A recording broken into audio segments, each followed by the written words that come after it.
Hello, everybody. I'm Ed Parcaut here with Brian Galke, and we are Aces53. And today is Thursday, so we have a Joker today. And I know everybody thinks it's Brian, but he does like Batman. So hurtful. But it's Joker. Is it hurtful? Are you going to cry for me? Again, you forgot to say again, Ed. Come on. Again? What's again? Cry again. Oh, cry again. All right, so it's not just us day-to-day pick on Right. you. I guess we'll bring somebody else in who knows about being picked on as a kid and as a person because his dad is Steve Sims. That's right. Oh, yes. I've been picked on plenty. we I joke think we about all in our have. household, it's just survival. Yeah, we all have with your dad, so we're Yes. Yeah. It's his love language. That's right. Harassment. Yep. If he's not picking on you, he doesn't like you. That is It's very the British. Yeah. Is that what it is? Yeah, The we're all British. sarcastic. All right. So today, the last couple of weeks, we've been bringing up masterminds and other different things about, like, I think last week we talked about networking at masterminds, how you really want to connect with the people in the audience.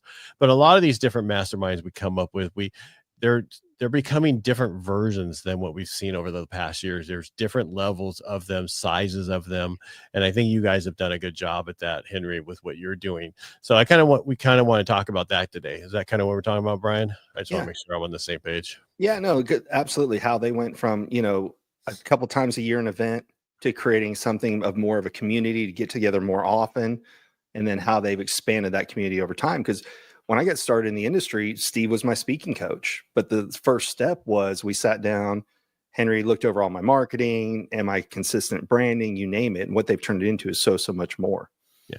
And I think it's important to build that community. And that's one of the things we're doing with Operation Firewalk. Once you go through the Firewalk, you're now in that community of us. And because you're all like-minded from actually walking on coals, because when I interviewed Mr. Lasco, what he has with 12,000 people in his community and what that can build from that's huge. And I think that's what we need to focus on, because you don't need millions of people. You just need the like-minded people in the community and grow that community. Yeah. 100%. Now I'll stop talking and let Henry talk. So if people don't know Henry Sims, it's funny how they always have that D in there and stuff to know who they are. It's so formal. It's that British stuff. All right. So just jump in here and tell us where we're wrong or right at, Henry. I know Brian's wrong because he always is, but Yeah. Well, masterminds, we had an event that we were doing a few times a year, and we've been part of masterminds for years. And when you read about from Think and Grow Rich masterminds, his definition is very simple, and that's just a bunch of guys and gals coming together and combining the collective brain power to solve problems. And so it's a very personal thing. And within business, it can be very lonely. And so to have a community and have people that you can actually bounce ideas off of and find solutions and share resources is incredibly valuable. And so we were in a lot of masterminds trying to find our people that we could work with, find those ideas. And we started to get kind of pissed off about some of the masterminds out there because they were more of an event. You went to them, and then after that, you were kind of left on your own. There wasn't much in between. It felt disconnected, and it was great to get a bit of motivation throughout the year and then get some ideas, but otherwise you were left to your own devices. And so we wanted something, and this comes to where you were saying about the personalization of so many communities out there. We wanted something much more regular, much more personal. And so we noticed that within our own events, people wanted more, just the same way that we wanted more in ideas, accountability, and then consistency of committing to masterminding. And so that's how we decided to launch our mastermind, Sims Distillery, was to create that regular, consistent mastermind. And it's been an interesting process. Didn't realize how much goes into building a mastermind, building a community of people. But we found we made it selfishly because we wanted to create a gathering of our own people and help towards building our brands and our businesses. I think your dad talked about it in his first book about, having the chug test with somebody that if those are the people you want in your community, like with what Mhm. our Operation Firewalk is, veterans and first responders, those are the people that we relate to, and that's who we want in our community. So that's basically just making sure that the people that you want are in that community, because the people, and that's being your message that you put out there, and that to people, you want to bring people in and also repel the people you don't want. Yes. Yes. You And probably I want to think work people are harder afraid. at the repelling part. Oh yeah. Yes. You don't want anybody complaining about stuff that you don't want there. And it's okay. I mean, it's the same thing I tell like people when you're going like pod match and you're connecting people to your podcast, you got to reject a lot of people. You Mhm. have to. That's what it's set up for. You got to pick the right people, because there's just so many of these people trying to get on different podcasts.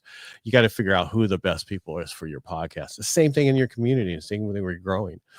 All right. So what was the first thing you guys realized when you were creating your own community that you needed to do? Whew. First thing. Okay, second.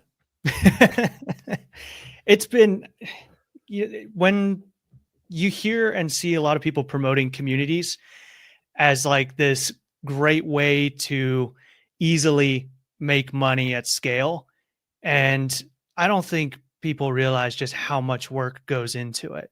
And being that we miss out of the want for our own community, um, we take it very seriously. And so the first kind of surprise was seeing how much work actually goes into it. We're constantly communicating one to one with everyone in our community to see like, how's everything going? Is there anything that you need more help with, or that you would like to learn more about, any particular hurdles in the business right now, so that we can either provide those solutions ourselves, or we can find the experts within our network to come in and talk about those solutions. And so just the work that goes into keeping a finger on the pulse for everyone in there through all these unique personalities, unique positions within their business, that's one of the toughest parts, is actually keeping tight within it, which is why we um, aren't trying to scale this to something like 1,000 people or whatnot, because we want to be able to keep it tight and know what everyone's working on. And so that was the first shock of just how much work truly goes into a mastermind, to be able to keep a finger on the pulse and keep the discussions relevant to what everyone needs.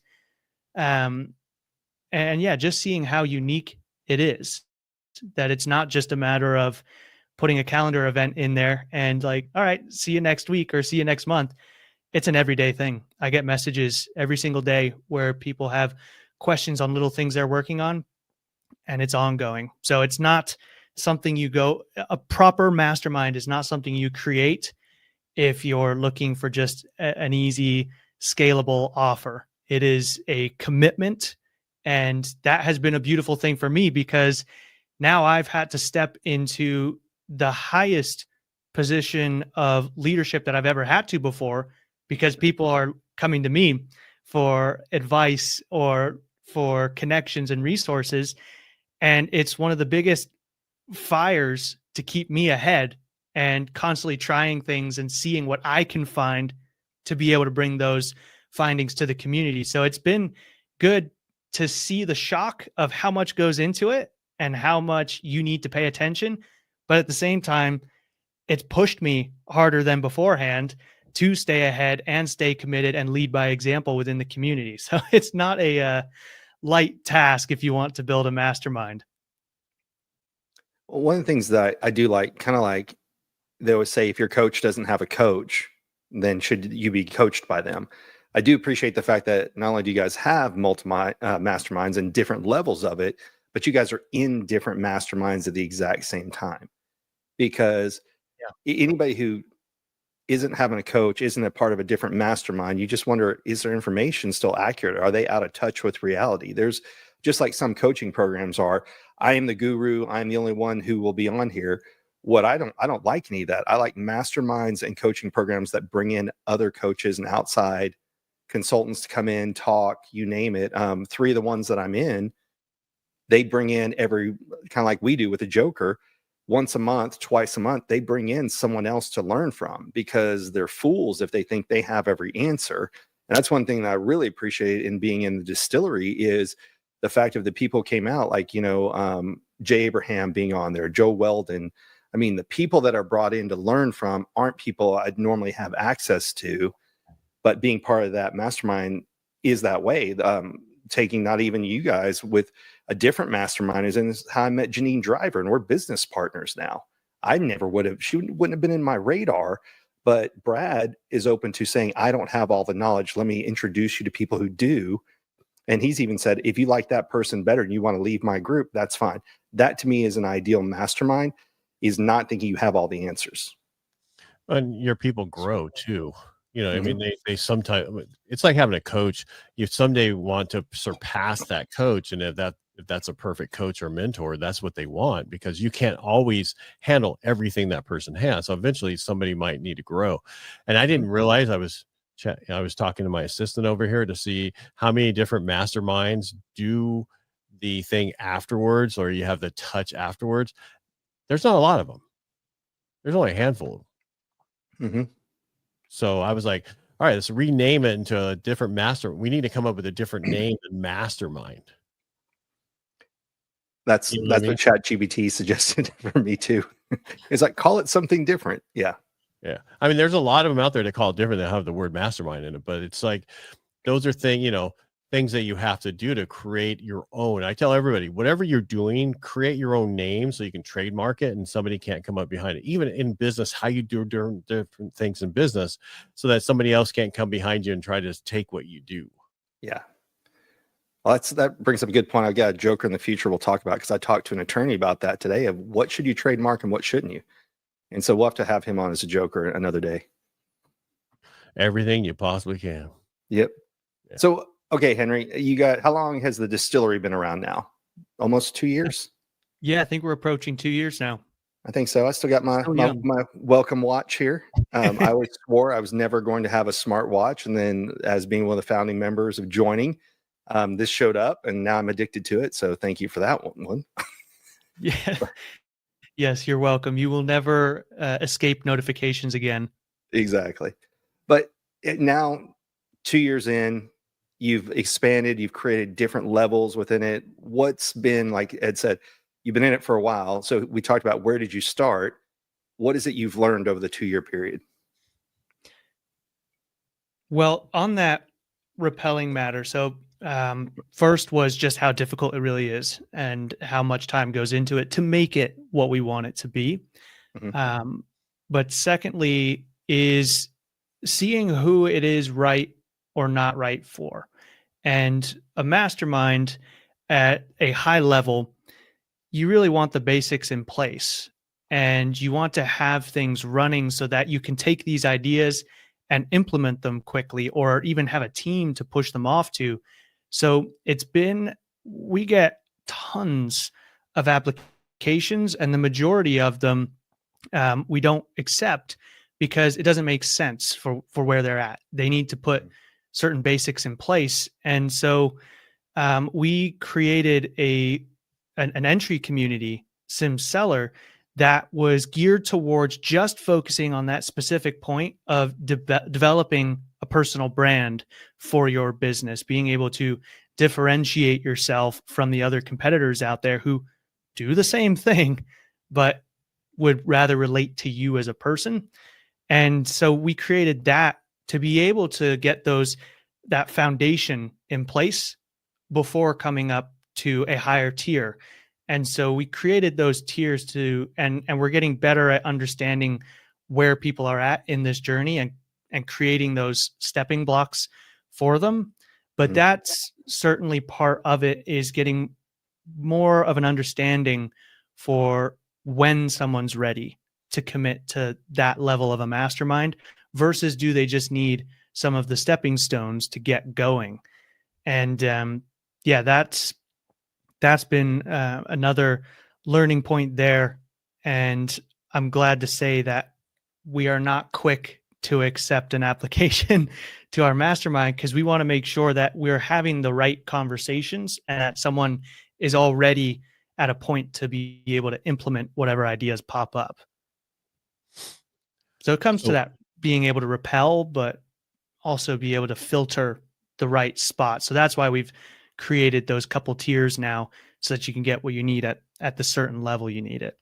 Well, it also allows people to grow, expand as they grow, and they can go into the different levels. And that's what we were kind of talking about. You should have multiple levels of within your thing. It's the same thing about, if you have a course or certain things, you can have multiple levels of your course. If this is the beginner, intermediate, and advanced, and that's basically what you're doing. And with, some people think, oh, that's offensive. I'm a beginner. Yes, you're a beginner. We call it something else, so you don't feel bad about it. Well, but also we're at a point. Yeah. We're Look at at a martial arts. in, Henry and I were just at a martial arts thing. You can't have somebody join the first day and then they fight a black belt. They could. Yeah. I did try that. It didn't go well. I gained a respect for martial arts after that. Yeah. But we're also at a point in history where trust is at an all-time low. There is a poll that went out and asked people about a series of questions to be able to get an average reading as to where our trust is at as a society. And we're at the lowest point in history. And a lot of that is to do with how quickly spam reaches us and at such a volume because of this digital time. And so having tiers allows people to jump in and get a taste before they commit. We don't market our mastermind cold because they don't know who we are. We don't know who they are. So there's too big of a gap to understand if the fit is right. And for a lot of those folks as well, it's a big commitment to jump in and pay that much money to someone they don't know yet. But if you can offer, like you guys are doing here with a podcast that's free to consume and gives you a taste of the person, of the expertise, those tiers help to build trust over time and allow people to get a taste at the level of risk that they're willing to do so. And so, if I see a course being advertised from someone I don't know, but it's 47, it's 97, it's 297, whatever, I'm happy to pay that and risk finding out if this person is a solution in this particular area before investing the thousands of dollars after that. So having tiers, it meets people where they're at, but it also allows them to invest over time with where they feel comfortable based on how well they know you or don't. I totally agree, because I see a lot more people wanting to come in because they want to make sure, especially with high ticket items, where they want to see the person they're talking to because they have no idea who they're talking to, if on the phone or on other stuff, because of AI that's out there. So I think it's going to more personal stuff's going to happen because of it. Don't get me wrong, I think AI is here to stay and do certain things, but it's going to get to a point where if it's something to do with Amazon cart, no big deal. But if I'm going to be buying a house or some other large thing, it's going to be different. Absolutely. Well, we had a joker on a few weeks ago, Krista Happerstock, and she is an agent. She's like, I can't take every speaker, so they have to be at a certain tier before they can join her agency.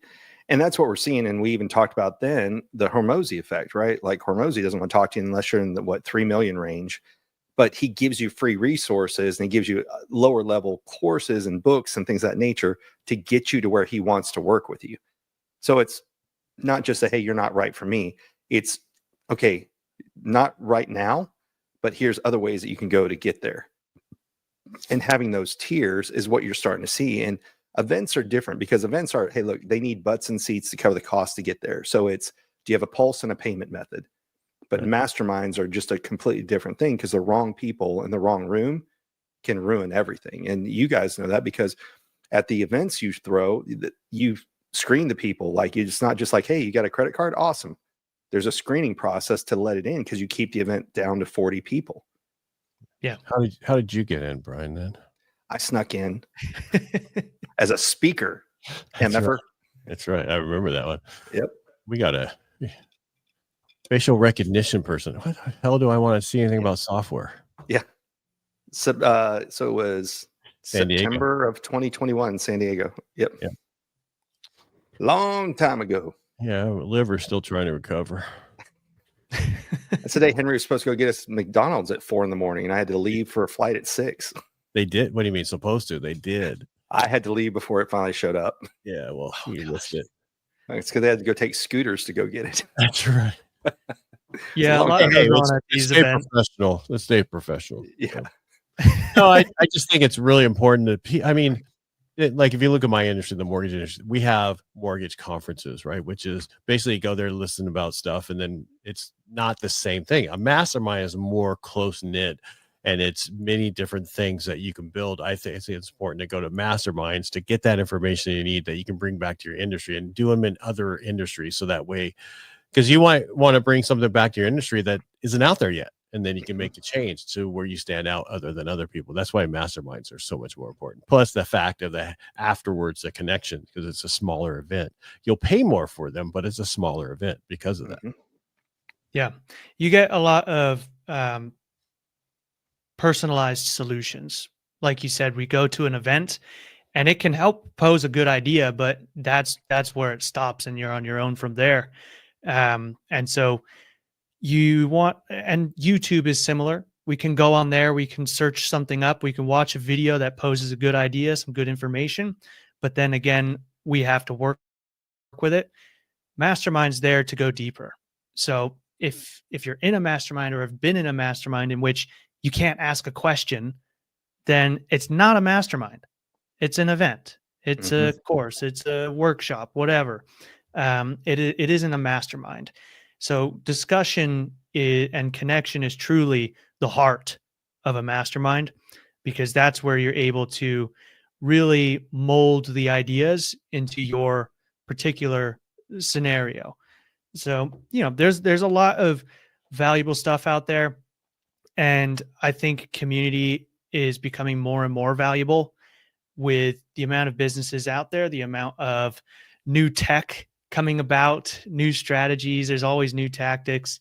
It's good to have a community that can tell you if they've already tried something and failed at it, or if it's worked, and pose new ideas, provide the resources, and just have your back to make sure that you've got a bit more of an advantage to succeed and a bit of a safety net if you start to fall.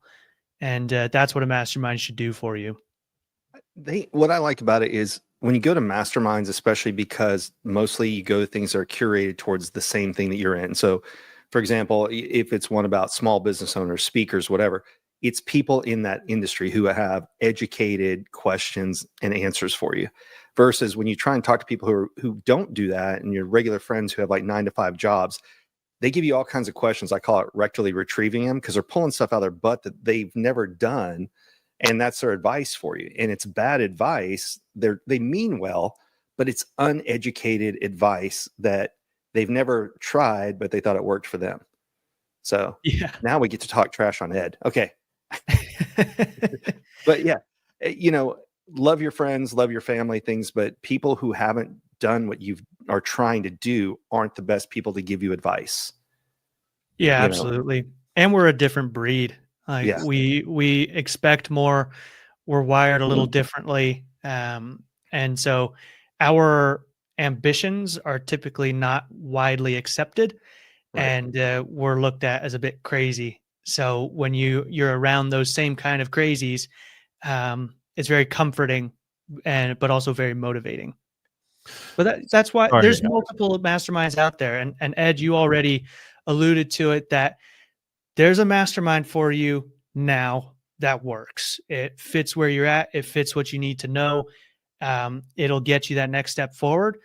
But once it doesn't, move on to the next. Find another community, find another coach, find what serves you. And it can be specific to that lane of expertise, or it can be more broad. There's so many out there. And that's the beauty of this digital era, is you can go on YouTube, you can listen to people, you can listen to podcasts, you can find the kind of people you resonate with, and then join their community, get what you need, connect, and then move to the next step, whatever that is. All right. So I have a question. Sorry, I realized, I've been on this forever today. If I didn't turn on the fan, my camera was going to die. The heat overheating. You're not that hot, Ed. I am, but yeah, I told you I lost 60 pounds, so of course I Yeah. am. Anyway, let's move on. So, question is, what's going forward? What do you see the change in masterminds? Is there any change that you see going forward? Anything new that's going to, I'm not sure if I see a change in masterminds. I think it's because I would like masterminds to, a lot of them aren't a traditional mastermind. Like I said, most of them are events, really. They don't connect enough. There's not enough discussion for me to call them a mastermind.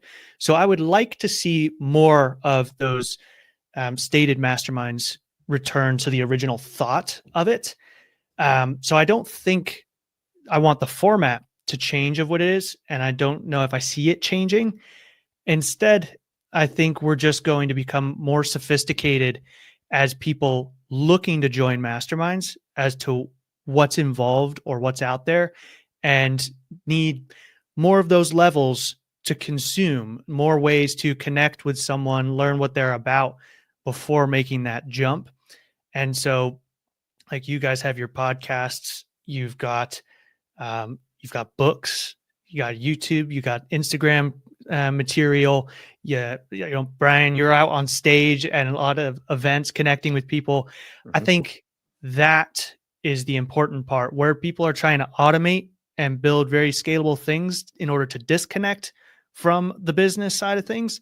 I think we need to flip that around, and the ones who can show up and actually connect and converse with folks is going to be what benefits masterminds, being that you are filtering from the bottom into it, rather than just trying to create a scalable offer. I like masterminds. I think the format works, but I think a lot of the people creating them aren't allowing for enough opportunity to connect beforehand. So I think it's in the marketing. It's just this whole thing of more and more touch points over time to find the right group, to find the right people. So yeah, I think we'll just become more involved in our customer research, and that will be the changes moving forward, just becoming more competitive in our marketing and having to have a more defined brand that repels those we don't want and attracts those that we do. all in a good way, of course, repelling. Of course. Well, I'll speak on something just on personally seeing, and that is, it went from most masterminds where we either meet once a quarter, once a month in person. I'm seeing a lot more hybrids, and I'm seeing a lot more fully digital. And in terms of the mastermind, so like I joined one, they're based out here in Dallas. They are going to have in-person events they were already going to have that you can go to, but that's not included in the mastermind. That's in addition to the mastermind. And then I've got one that when you join their mastermind, you get 3 meetings a week, and then on top of that, you also can go to a boot camp or a masterclass. So that I'm seeing a lot more of the hybrids in offerings of things, because let's face it, Ed and I talk about this all the time. It's so expensive to go anywhere now. So it used to be you could find cheap airfare and you might find an expensive hotel. Well, right now it's expensive airfare and expensive hotels everywhere you go. Hotels, no more free breakfast on places. So the cost to go to events has increased in addition to the ticket prices. So it's nice to have access to digital ones, recordings, things of that nature, so that you can customize to your budget for what's out there. Yeah. And it's also like going from one coast to the other coast. Mm-hmm. Time, expensive. That's why I think more stuff in the middle of the country is doing better. Yes. Lots of stuff here in Dallas recently. They just got that problem. Humidity. Yep. It's not, well, good news is you're inside, but you don't want to be here for that much during August. It's quite bad. If I had hair, it'd be frizzy. Yeah. July. The worst, and this is, I know we're ADD now. When I used to work in the old industry, they had a conference in August in New Orleans, and all the events you had to walk to get there. Bad idea. Love New Orleans, love walkable cities. You do not want to be in New Orleans in August because you just drip in sweat. You are covered by the time you walk anywhere. And of course, it was a lot of officials and things of that nature who were trying to wear their suit and their jacket and everything. And they just show up just drenched top to bottom. So WOK. Yeah. It was just, miserable. Fuck. Yes. Miserable time. Love New Orleans, not from July to October. And that's why I think it's important to, figure that out before, because I mean, during the pandemic and stuff, we all did it just to get away from people because we wanted to go places. Right. And then after that, it's like, okay, all right, we don't have all the, things have been tighter, eggs or, whatever it is. I'm not saying that's the main purpose, but things are tighter. And so people are looking at their budget. So any way you can do this to a certain point would work for your people, depending on who your clients are. Yeah. Well, and, kind of like we were talking about before. So I'm in the distillery with Henry and Steve and other people. You and I met through the speakeasy. I still go to the speakeasies too, because even though I'm in the distillery and I have access to a lot of people, you can't replace that in-person part. And that's why I like going to the speakeasies. And what do? We tack on a day after the speakeasy that the mastermind people can hang out as well. And I freaking love that. So. Yeah, I think it's one of the first masterminds I know of that has an implementation day, because I'd go to all these events or masterminds, get awesome ideas, and then all of a sudden it's done and you have to get on a plane and go home and return to your schedule. So we thought, hey, let's tack on a day for our implementation and round up the ideas and actually start putting them in place. Yeah. So that's why we did it, because again, we wanted it for ourselves. Mm-hmm. Well, that's why a lot of courses and books get written, right? Someone's pain, they turned it into a solution. So, yeah. Interviewed a guy earlier this week on Helping the Brave, and he wrote a book in 2 days, and it was because of the pain he was in the night before. You know what I mean? It was really, it was it had to do with PTSD and a bunch of other stuff. He finally just had enough, and it's a bestseller. And he's not one of those that do it the way we do bestsellers. Yeah. All right, Henry. So, besides the website here, how else can people reach out to you? Well, I'm on pretty much all the major social platforms, Henry D. Sims. But all details are at henrysims.com.